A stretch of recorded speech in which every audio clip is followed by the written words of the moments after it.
اکبر۔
حی علی الصلاۃ۔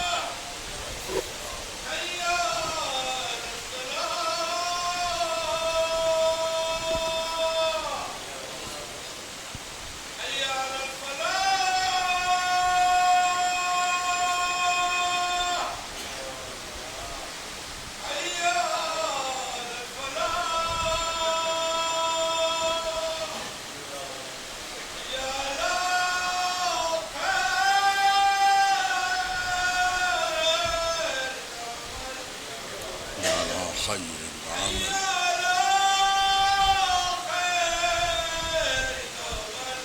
یا لا خیر۔ اللہ اکبر۔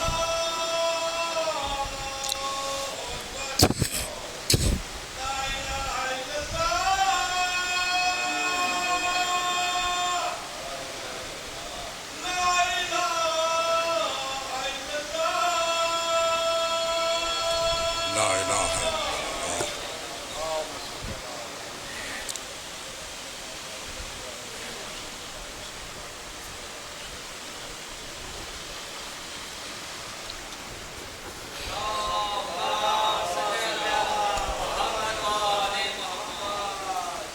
السلام علیکم۔ اعوذ باللہ من الشیطان الرجیم۔ بسم اللہ الرحمن الرحیم۔ الحمد للہ رب العالمین، والصلاة والسلام علی سید الانبیاء والمرسلین، سیدنا و نبینا و شفیع ذنوبنا و طبیب نفوسنا بالقاسم محمد وأهل بيته الطيبين الطاهرين المعصومين المظلومين، واللعنة الله على أعدائهم أجمعين من يومنا هذا إلى يوم الدين. أما بعد، فقد قال الإمام الباقر عليه السلام: لا فضيلة كالجهاد ولا جهاد كالمجاهدة الهوى۔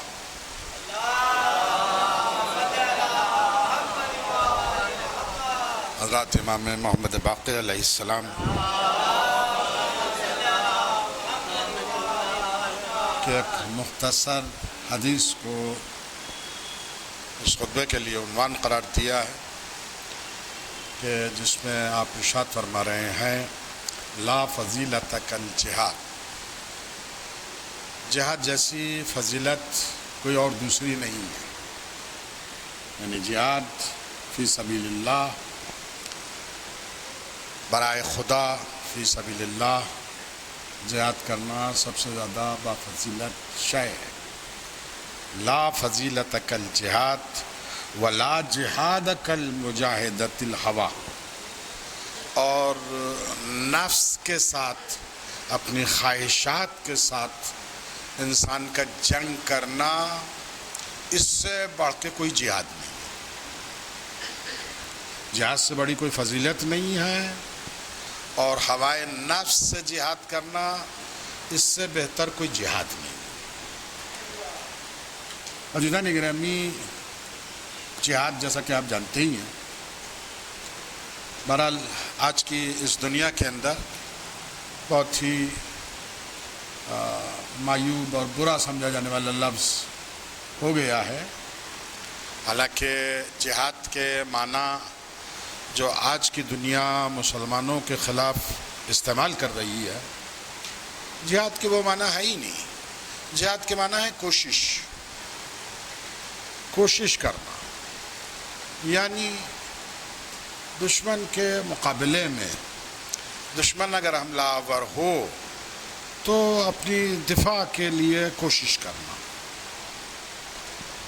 اب ظاہر ہے کہ اس چیز کو جو ہے وہ دنیا کا کوئی صاحب عقل برا نہیں کہہ سکتا۔ یہ تصور سبھی جگہ ہے، ہر قوم، ہر قبیلے میں، ہر ملک میں، ہر تہذیب اور ہر تمدن کے اندر یہ چیز معیوب نہیں سمجھی جا سکتی۔ بہرحال ایک الزام ہے، ایک تہمت ہے کہ جو مسلمانوں کے اوپر لگائی جاتی ہے، وہ تہمت کی حقیقت جو ہے پیغمبر اسلام کی ایک دوسری حدیث میں بالکل واضح ہو جاتی ہے۔ آپ فرماتے ہیں کہ افضل الجہاد من اصبح ولا یہم بظلم احد۔ فرماتے ہیں کہ سب سے زیادہ بافضیلت جہاد یہ ہے کہ انسان کسی کے اوپر ظلم نہ کرے، یہ سب سے بافضیلت جہاد ہے۔ یعنی جہاد کی جتنی بھی قسمیں ہو سکتی ہیں، جہاد جتنی بھی طرح کا ہو سکتا ہے، ان میں سب سے بہتر جہاد جو ہے وہ یہ ہے کہ کسی کے اوپر انسان ظلم نہ کرے، یہی اس کے لیے بہت بڑا جہاد ہے، بہت بڑی فضیلت ہے۔ تو بہرحال ایک الزام، ایک تہمت اس سلسلے میں کہی جاتی ہے، اور مسلمانوں کا جینا جو ہے وہ اس سلسلے میں دوبر کیا جاتا ہے۔ عزیزان گرامی، آج جس جہاد کی بات میں خصوصیت کے ساتھ کرنا چاہوں گا، وہ جہاد وہ ہے کہ جسے پیغمبر اسلام نے جہاد اکبر کہا۔ جہاد اکبر یعنی سب سے بڑا جہاد۔ واقعہ یہ ہے کہ پیغمبر اسلام نے ایک لشکر بھیجا اور وہ فتح اور کامرانی کے ساتھ واپس آیا۔ جب واپس مدینے میں آیا تو پیغمبر اسلام نے اسے مبارکباد دی، اور مبارکباد ان لفظوں میں دی کہ جہاد اصغر کو تم نے بخوبی انجام دے دیا، اب تمہارے اوپر جہاد اکبر کی ذمہ داری ہے۔ ظاہر ہے کہ یہ جملہ سننے کے بعد وہ لوگ اپنی جگہ کے اوپر چونک گئے کہ جس معرکے کو ہم سر کر کے آ رہے ہیں وہ اگر جہاد اصغر تھا، یعنی چھوٹا جہاد تھا، تو پھر جہاد اکبر کتنا بڑا ہوگا۔ تو بہرحال اصحاب نے حیرت سے پیغمبر سے پوچھا کہ حضور یہ جہاد اکبر کا کیا مطلب؟ تو پیغمبر نے فرمایا کہ جہاد اکبر یعنی اپنی خواہشات نفس سے جنگ کرنا، اپنے نفس سے جنگ۔ تو عزیزان گرامی، یہ جو تلوار والا جہاد ہے جسے بہت زیادہ شہرت دی جا رہی ہے، وہ جہاد اصغر ہے پیغمبر کی زمان میں، اور مجاہدہ نفس یعنی نفس سے جنگ کرنا یہ پیغمبر کی نظر میں بڑا جہاد اور سب سے بڑا جہاد۔ عزیزان گرامی، آج اسی جہاد کے متعلق، جہاد اکبر کے متعلق چند عرائض آپ حضرات کی خدمت میں عرض کرنا مقصود ہے۔ جہاد اکبر پیغمبر نے کس لحاظ سے کہا؟ تلوار سے جہاد کوئی معمولی ہے، کوئی آسان کام ہے، بہت بڑا کام ہے، بہت مشکل کام ہے، انسان جان ہتھیلی کے اوپر رکھ کے لے کے جاتا ہے، اور اسے پیغمبر اسلام فرما رہے ہیں کہ یہ جہاد اصغر،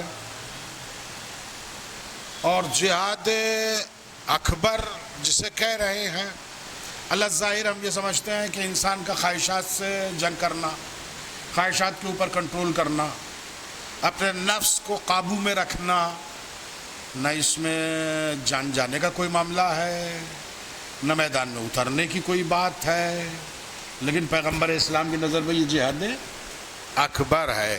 کیوں؟ عزیزان گرامی، یہ جہاد نفس جو ہے، یہ خواہشات کے خلاف جو جہاد ہے، اس سے لوگ معمولی تصور کر رہے ہیں، حالانکہ یہ جہاد کوئی آسان کام نہیں ہے۔ یہ بھی دیکھیے، تلوار والا جہاد جو ہے وہ تو کبھی کبھی جب موقع پیش آئے اسی وقت انسان کو کرنا پڑتا ہے، لیکن جہاد بن نفس، خواہشات کے خلاف جہاد، یہ انسان کو ہر مرحلے اور ہر موقع کے اوپر جو ہے وہ پیش آتا رہتا ہے۔ صبح کا وقت ہے، سردیوں کے دن ہے، اٹھنے کو دل نہیں چاہ رہا، لیکن مؤذن کی آواز سن کے انسان مسجد کی طرف جائے، یہ جہاد ہے۔ اور عزیزان گرامی، طبیعت یہ چاہ رہی ہے کہ ابھی اور سویا جائے، لیکن انسان اذان کے اوپر لبیک کہتے ہوئے مسجد کے اندر پہنچے، یہ جہاد ہے۔ انسان خمس و زکوٰۃ نکال رہا ہے، ایک اچھی معقول رقم جو ہے وہ گھر سے نکل رہی ہے، دل چاہ رہا ہے کہ یہ نہ نکلے۔ عزیزان گرامی، یہ جہاد بن نفس ہے کہ جو خمس و زکوٰۃ جو ہے وہ نکلواتا ہے۔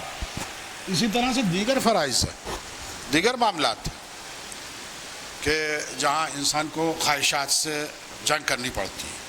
بہت سے ایسے موقع جو سماج کی خاطر ہم انجام دیتے ہیں کہ اگر ہم نے یہ انجام نہیں دیا تو سماج کیا کہے گا، اس بات سے قطع نظر کہ خدا اور رسول کیا کہیں گے، سماج کی فکر جو ہے وہ زیادہ ہوتی ہے کہ سماج کیا کہے گا۔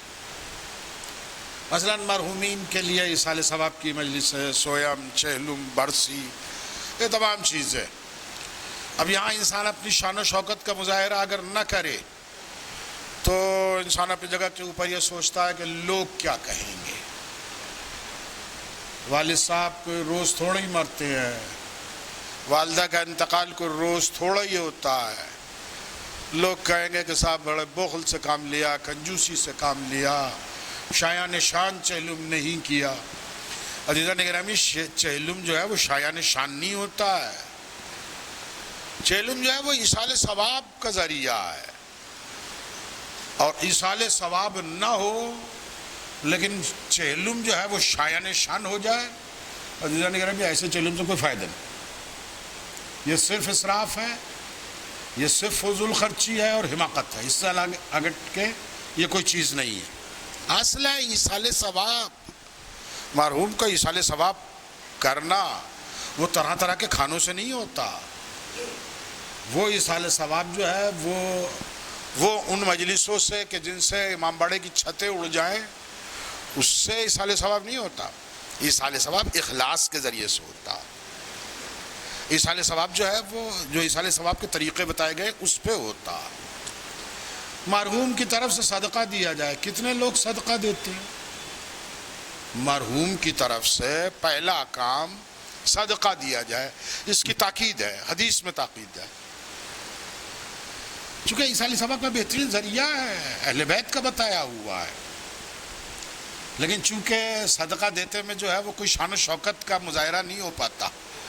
ایک غریب کو، ایک مسکین کو، ایک نادار کو آپ نے دے دیا، اس کی مدد کر دی، اسے کون دیکھ رہا؟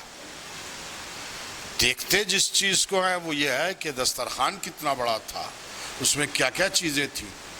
تو بہرحال خواہشات و نفس سے انسان کو ہر موقع کے اوپر ٹکرانا پڑتا، ہر اس موڑ کے اوپر کہ جہاں طبیعت کچھ اور چاہ رہی ہو اور دین کچھ اور چاہ رہا ہو، جہاں یہ ٹکراؤ ہوتا وہاں جو ہے وہ انسان کو خواہشات نفس سے ٹکرانا پڑتا ہے۔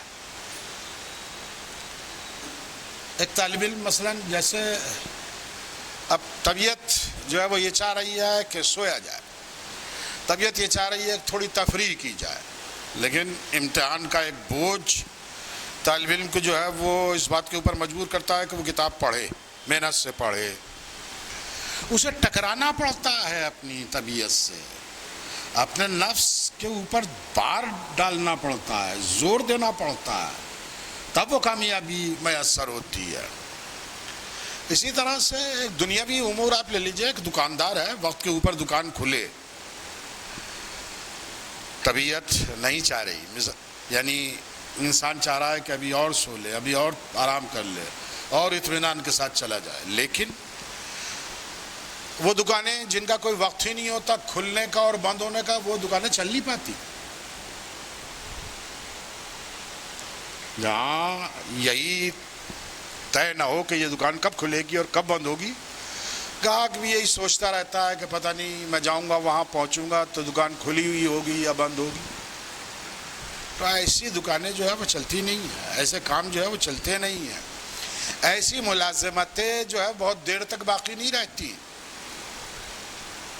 انسان کو یہاں بھی جو ہے وہ اپنی خواہشات سے جنگ کرنی پڑتی ہے۔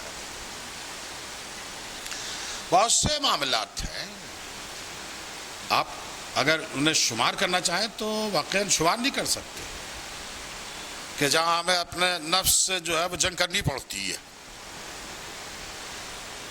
عزیزان گرامی، میدان جہادی کو لے لیجئے، انسان جب تک پہلے اپنے نفس سے جنگ کر کے جہاد اکبر کو فتح نہ کر لے، اس وقت تک جہاد اصغر بھی نہیں ہوتا۔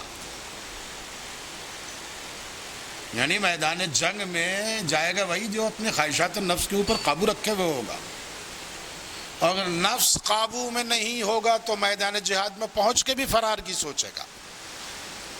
کیوں؟ اس لیے کہ نفس کے اوپر کنٹرول نہیں ہے، اس لیے کہ خواہشات کے سامنے ہتھیار ڈال چکا ہے انسان۔ تو جہاد بھی سیف بھی جو ہے وہ تبھی ہوتا ہے جب انسان اپنی خواہشات سے ٹکرانے کا حوصلہ رکھتا ہے۔ تو ایک جنگ ہے کہ جو انسان کے اندر ہمیشہ بپا رہتی ہے۔ یہ میدانوں والی جنگیں یہ کبھی کبھی ہوتی ہے، یہ ہمیشہ نہیں ہوتی، لیکن یہ جو انسان کے اندر کی جنگ ہے یہ ہمیشہ ہوتی رہتی ہے، اس سے کوئی لمحہ خالی نہیں ہوتا، ہر وقت جنگ ہوتی رہتی ہے، خواہشات سے انسان ٹکراتا رہتا ہے۔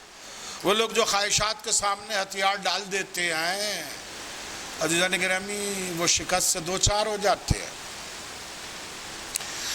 دنیا کے معاملات ہو تو دنیا میں شکست، اور آخرت کا معاملہ ہو تو آخرت میں شکست۔ جہاں انسان نے خواہشات کو اپنے ڈھیل دی، دیکھیے خواہشات کو ڈھیل دینا، خواہشات کی مہار کو جو ہے وہ چھوڑ دینا، یہ انسان کی تباہی کے لیے کافی ہے۔ وہ اس لیے کہ خواہشات کبھی کنٹرول میں نہیں رہتی، خود بخود کنٹرول میں نہیں رہتی، انہیں کنٹرول میں لانا پڑتا۔ اپنے آپ کو کنٹرول بنانے کے لیے، اپنے نفس کو کنٹرول میں لانے کے لیے انسان کو کوشش کرنی پڑتی ہے، بغیر کوشش کے خواہشات پہ کنٹرول نہیں ہوتا۔ تو یہ مجاہدہ نفس جو ہے کوئی معمولی چیز نہیں ہے، چھوٹی چیز نہیں ہے، بہت بڑی چیز ہے۔ یہ کیسے انجام دیا جائے؟ اولاً تو یہ کہ اسے جو ہے وہ کتنا اہم تصور کیا جائے، کس طرح سے جو ہے وہ انسان مجاہدہ نفس کرے۔ عزیزان گرامی، امام جعفر صادق علیہ السلام فرماتے ہیں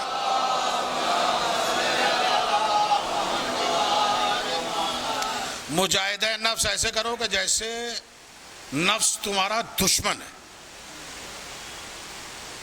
یعنی تمہارا دشمن جو ہے وہ ظاہر میں نہیں بلکہ اصل دشمن جو ہے وہ تمہارا خود تمہارے اندر چھپا ہوا۔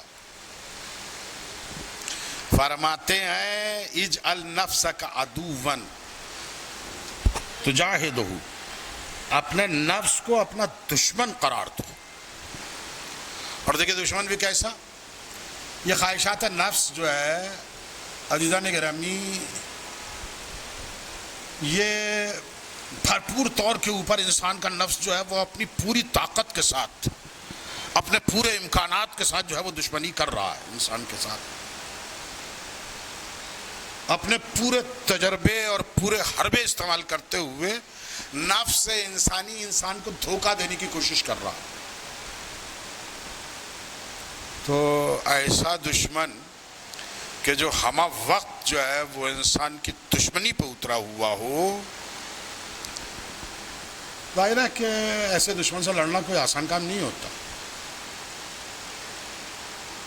تو فرماتے کہ اپنے دشمن کو جو ہے وہ اپنا نفس کو جو ہے وہ اپنا دشمن سمجھتے ہوئے جنگ کرو، ایسے جنگ کرو جیسے کوئی تمہارا مطالبہ اس کے اوپر ہے اور وہ اسے پورا نہیں کر رہا، تمہارا ادھار ہے اس کے اوپر اور وہ ادھار ادا نہیں کر رہا، اس طرح سے اپنے نفس سے جنگ کرو۔ یہ بہترین اور بڑے سبق آموز الفاظ ہیں امام کے، آپ اس سلسلے میں جتنا سوچیے گا اتنی ہی اس جملوں کی گہرائیاں جو ہے وہ آپ کی سمجھ میں آئیں گی کہ کتنی بڑی نصیحت اور کتنے واضح انداز کے اندر امام نے جو ہے وہ کی ہے۔ ایک اور حدیث کے اندر امیر المومنین ارشاد فرماتے ہیں،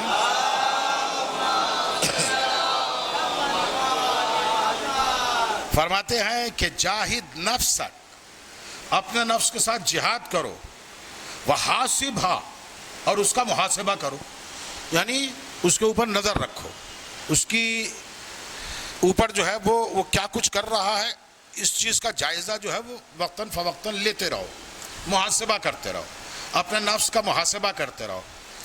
وحاسبھا محاسبۃ الشریک شریکہ، ایسے محاسبہ کرتے رہو، ایسے نظر رکھو کہ جیسے ایک پارٹنر جو ہے وہ دوسرے پارٹنر کے اوپر دوسرے پارٹنر کے اوپر نظر رکھتا ہے۔ آپ کو بہت سے افراد ایسے مل جائیں گے کہ فلاں کی شرکت میں کام کیا تھا، فلاں کے ساتھ مل کے بزنس کیا تھا، اس نے دھوکہ دے دیا۔ دھوکہ کیوں دے دیا؟ وہ اس لیے دھوکہ دے دیا کہ پارٹنر کے اوپر صحیح طرح سے آپ نے نظر نہیں رکھی، اور جب نہیں نظر رکھی تو پھر ظاہر ہے کہ دھوکہ ہوگا، نقصان پہنچائے گا۔ تو یہ نفس امیر المومنین کے الفاظ کے مطابق یہ نفس جو ہے وہ انسان کا پارٹنر ہے، شریک ہے، اس کے اوپر نظر رکھو۔ یہ کبھی بھی جو ہے وہ دھوکہ دے سکتا، تمہارا پورا سرمایہ جو ہے وہ ڈبو سکتا، تمہارے حصے میں کچھ نہیں آئے گا، یہ صورتحال آخر میں تمہارے لیے باقی بچ جائے گی۔ تو فرماتے ہیں کہ اس طرح سے محاسبہ کرو، ایسے اس کا حساب و کتاب کرتے رہو کہ جیسے یہ تمہارا پارٹنر ہے۔ دیکھیں بہترین تشبیہ امیر المومنین نے اپنے اس کلام کے اندر دی ہے۔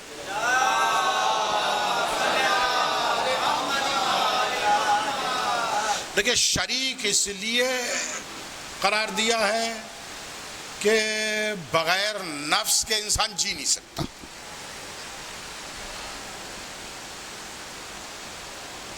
ایسا نہیں ہے کہ نفس کو بالکل ہی مار ڈالے، یہ تو یا ختم کر ڈالے کسی طرح سے، یہ نہیں ہو سکتا۔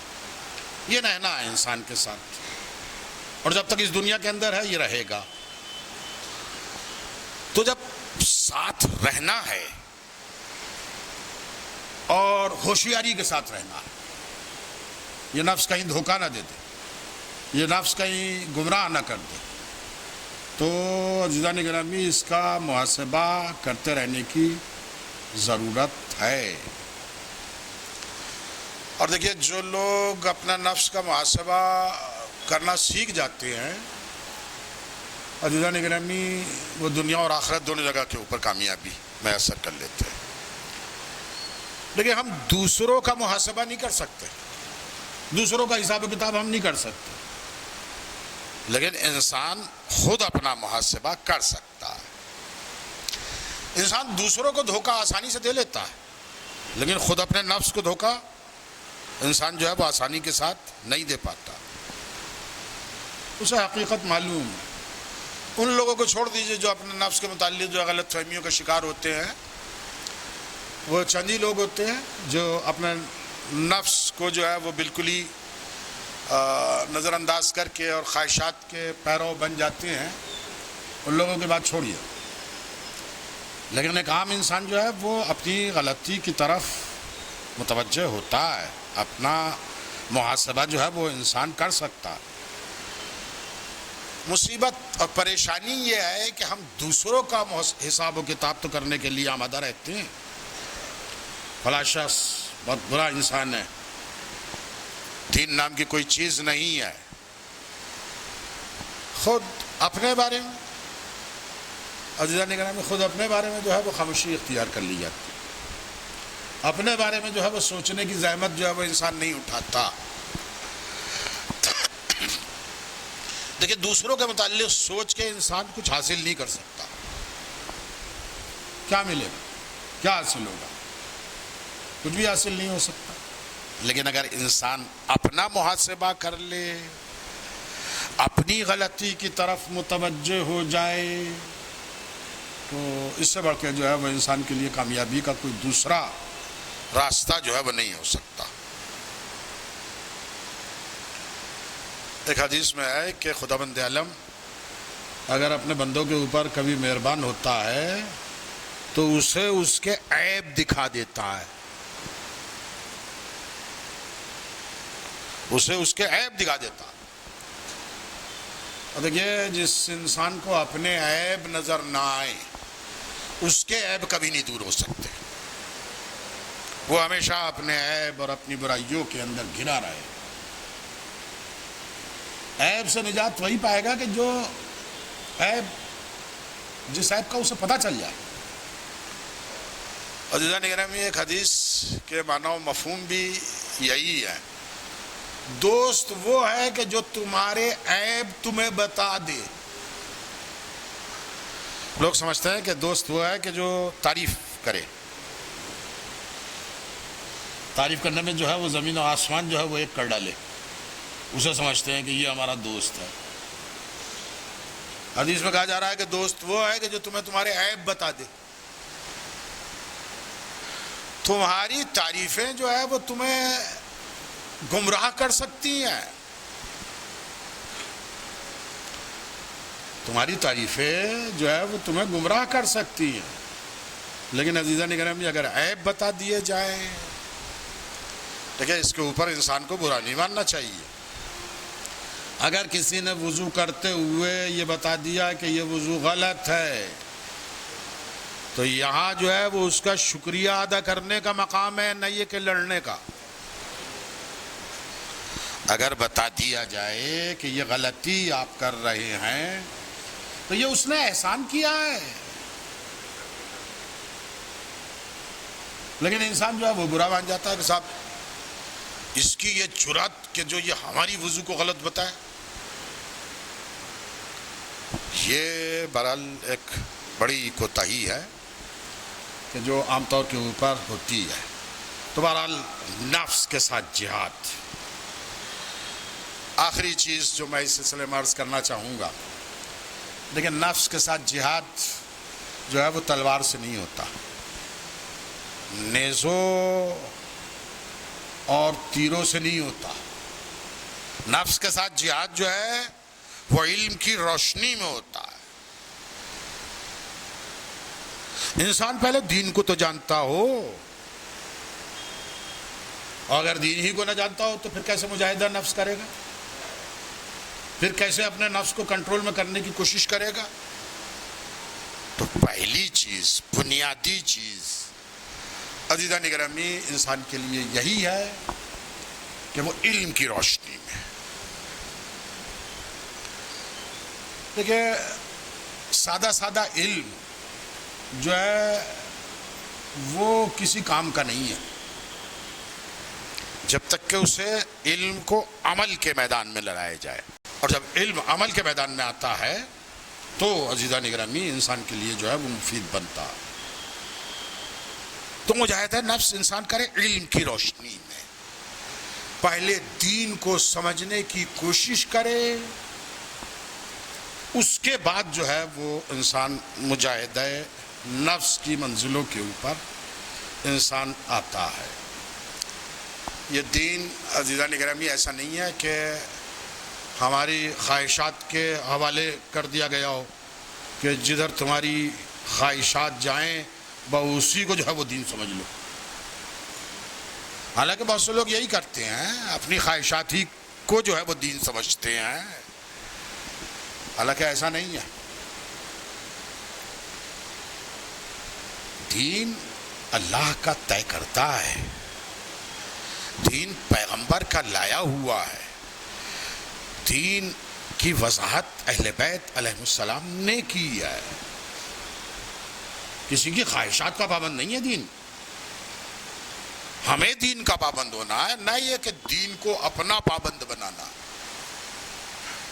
اور یہ اسی صورت میں ہو سکتا ہے کہ جب انسان علم حاصل کرے دین کیا ہے، دین کے تقاضے کیا ہیں. خدا کو ایک مانا ہے تو خدا کو ایک ماننے کا معنی و مفہوم کیا ہے. پیغمبر کی رسالت کے اگر ہم قائل ہیں تو پیغمبر کی رسالت ہم سے کس بات کا تقاضا کرتی ہے. اہل بیت سے اگر ہمیں مودت ہے تو اہل بیت کی مودت ہم سے چاہتی کیا ہے، اس کا تقاضا کیا ہے. یہ تمام چیزیں انسان کے علم میں ہوں تب وہ اپنے نفس کو جو ہے وہ دین کے مطابق جو ہے وہ ڈال سکتا ہے. اپنے نفس کے ساتھ مجاہدہ اسی صورت میں کر سکتا ہے کہ جب انسان جو ہے وہ دین کے بارے میں جانتا ہو، دین کو صحیح طور کے اوپر پہچانتا ہو. تو بہترین نصیحتیں چند حدیثیں جو میں نے آپ حضرات کی خدمت میں عرض کی، ہر حدیث اپنی جگہ کے اوپر غور و فکر کی دعوت ہمیں دیتی ہے. ایک اعلان مجھے کرنا ہے، اور بہرحال بہت ممکن ہے آپ حضرات میں کچھ افراد اس بار جو ہے وہ حج کی سعادت حاصل کرنے کے لیے تشریف لے جا رہے ہوں. تو ان تک یہ ممکن ہے کہ آپ اگر نہ بھی جا رہے ہوں تو آپ کے متعلقین میں، آپ کے دوست و احباب میں، آپ کے اعزاء میں کچھ لوگ جو ہے وہ جا رہے ہوں. تو یا بہرحال یہ پیغام جو ہے وہ تمام افراد تک جو ہے پہنچانا جو ہے وہ ضروری ہے. حج کا ایک تربیتی کیمپ، دیکھیں پہلی مرتبہ جو حضرات حج کرتے ہیں ان کے لیے حج ایک بڑا مہمہ سا ہوتا ہے، اور جب وہ حج کر لیتے ہیں تو پھر وہ یہ کہتے ہیں کہ جس چیز کو ہم اپنے لیے ایک مصیبت سمجھے ہوئے تھے کہ پتہ نہیں وہاں جا کے کیا ہوگا اور کیسے ہوگا. تو بہرحال ایک تربیت اس کے اندر دیکھیں مسائل حج کے واقعاً بڑے پیچیدہ ہیں. یعنی انسان جو ہے وہ بعض صورتحال ایسی ہوتی ہیں کہ انسان علی الظاہر حج کر کے چلا آیا اور وہ ابھی حالت احرام سے ہی باقی نہیں نکلا، تو اب جتنے سال بھی جو ہے وہ اب دوبارہ حج صحیح نہیں انجام دے گا، اس وقت تک جو ہے وہ ساری پابندیاں اس کی گردن پر آئیں گی. اب آپ تصور کر لیجئے کہ کتنا سخت مرحلہ ہے یہ کہ انسان نے حج کیا، پیسے صرف کیے، وقت صرف کیا، زحمتیں اٹھائیں، اور ان تمام چیزوں کے باوجود معلوم یہ ہوا کہ حج صحیح نہیں ہوا.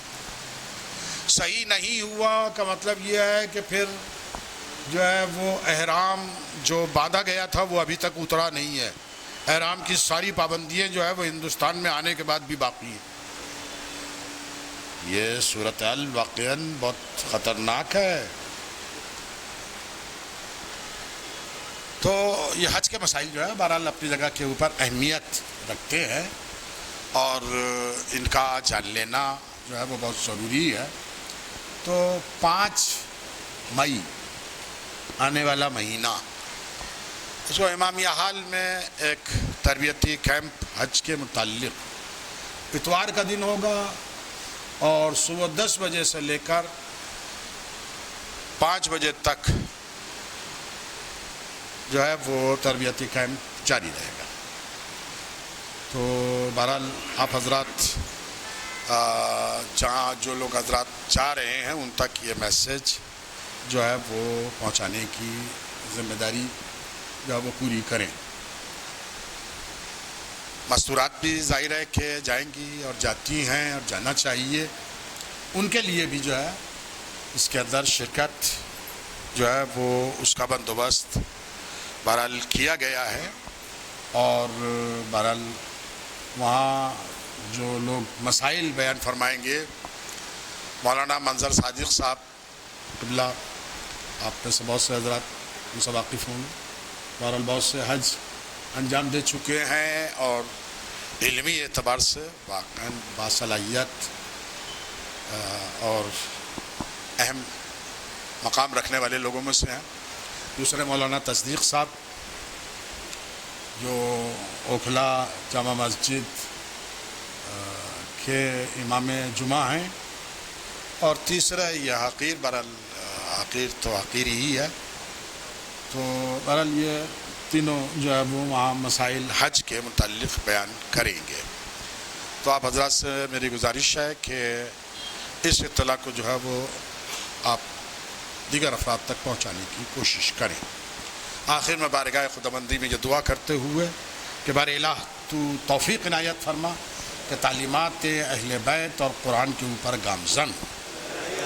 بار الہ محاسبہ نفس کی ہمیں توفیق عطا فرما، اپنے نفس سے کیسے محاسبہ کیا جاتا ہے، اپنے نفس کو کیسے قابو میں رکھا جاتا ہے، بار الہ یہ توفیق ہمیں عنایت ہے۔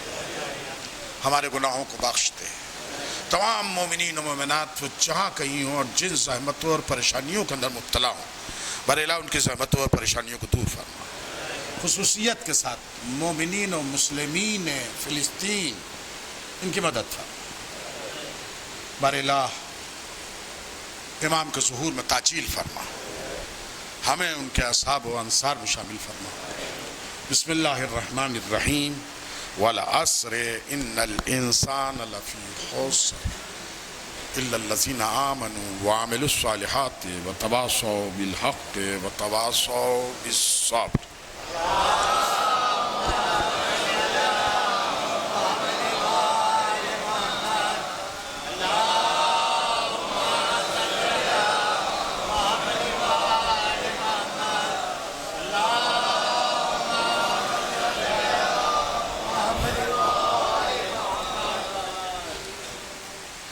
اعوذ باللہ من الشیطان الرجیم، بسم اللہ الرحمن الرحیم، الحمد للہ الذی لا الہ الا هو الحلیم الکریم غافر الذنب وقابل